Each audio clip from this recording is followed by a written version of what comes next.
Hold on to your hats. We're going to New Zealand.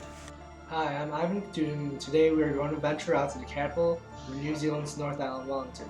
Right now I'm on the plane and we're almost there, but for now we wait. We are just about to land in the beautiful city of Wellington, and as you can see, the view is quite extraordinary as we fly from the north. Now a segment on rugby. Here with the All Black superstar Kevin Mealamu to ask him some questions about the wonderful game of rugby. You're good, Kevin. Kevin, can you give us some quick facts about rugby? Of course, it all originated in the early 1800s at rugby school, when a couple of guys were playing footy and an oddball decided to pick up the ball and start running with it. Well, anyways, what is the main goal of rugby?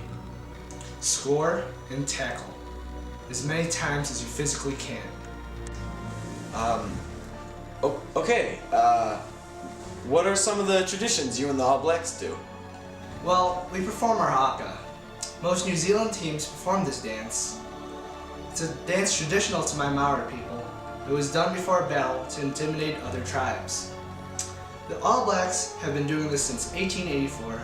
We take great pride in our haka because it is equivalent to listening to pump-up music or doing yoga. Except this kind of yoga is a little scarier. Well, it was nice to have you, Kevin. I'll see you later on the rugby field. Score and tackle. Oh God.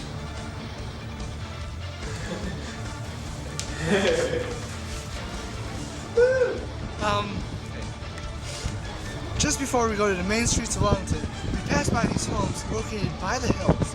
It is quite a delight. And now a segment on the art of New Zealand.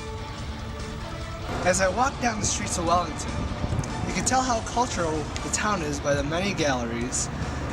We shall visit one of them and talk to Michael Sass, an artist from New Zealand. Oh, there he is now! Hello, mate. What a nice day it is. Good. Yes, I agree. So, can you tell me about your artwork? I don't mean to big note myself, but it's pretty gross. Yes, I totally understand what you're saying. I retired in 1998, and I wanted to follow my dreams and become serious with art. I usually work with pastels, but other mediums as well. My artwork usually consists of landscapes and realism. Interesting. So tell me, how's your life now as a famous artist? Just ace, just ace. I was awarded Best Pastel Drawing twice at the Molly Morpeth Academy Awards, once in 2005 and once in 2007. But enough about me. How about we go and get some tucker and fill up our bellies? I'm sorry, mate? That was my producer. He told me I have to go. Hooray! Now a segment on the geography of New Zealand.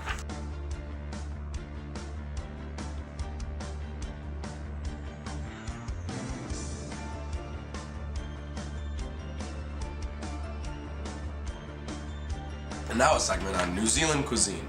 My name is Nick Toltano, and I'm here to talk to you about New Zealand cuisine today.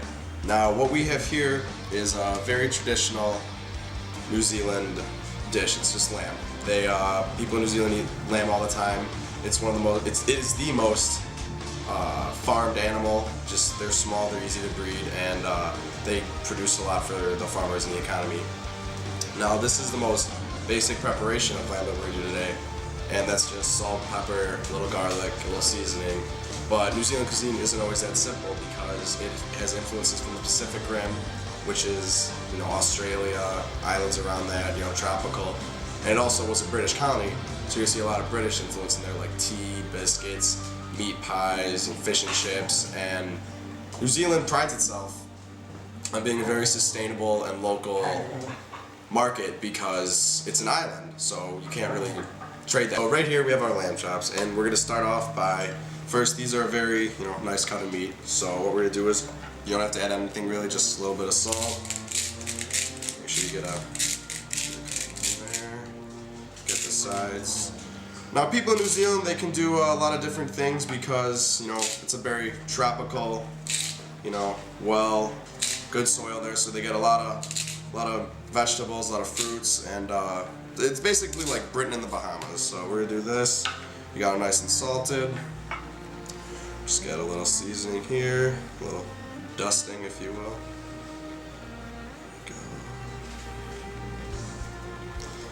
Good. A little black pepper, not too much. And now we're just gonna cut up our garlic. Just a real fine cut. This one.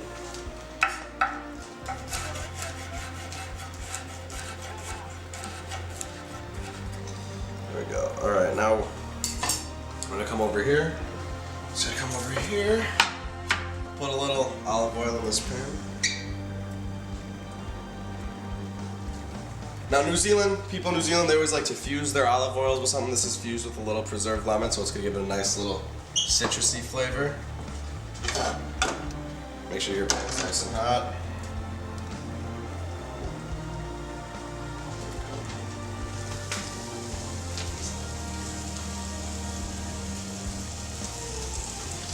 Now we'll let that sit for a little bit. When they start to brown up a little bit more, we're gonna throw the garlic in there, a little more olive oil, we'll be good to go. Brown up a little more. I'll leave it on the oven for about 15-20 minutes. So while the lamb's cooking up, let's talk a little bit more about New Zealand cuisine. Now, most people believe in this myth or this rumor that New Zealand is completely cut off from the rest of the world culinary-wise. Like, you know, just all farm recipes, you know, like villager stews and stuff like that. But actually, New Zealand is one of the more fine dining capitals of the world due to the tourism industry, and you know, it just being like a very busy like island. And they actually have a very large selection of fast food chains. They have like McDonald's, Burger King, Wendy's, things like that. But they also have British like theme-based fast food restaurants. Like there's a restaurant just solely dedicated to meat pies. There's one that's just tea and biscuits, and you know, it's just a great, you know, it's almost like a melting pot, like America, of, you know, different types of cuisines, different techniques, styles, things like that. It's a truly amazing and unique place to explore and test out your culinary palate.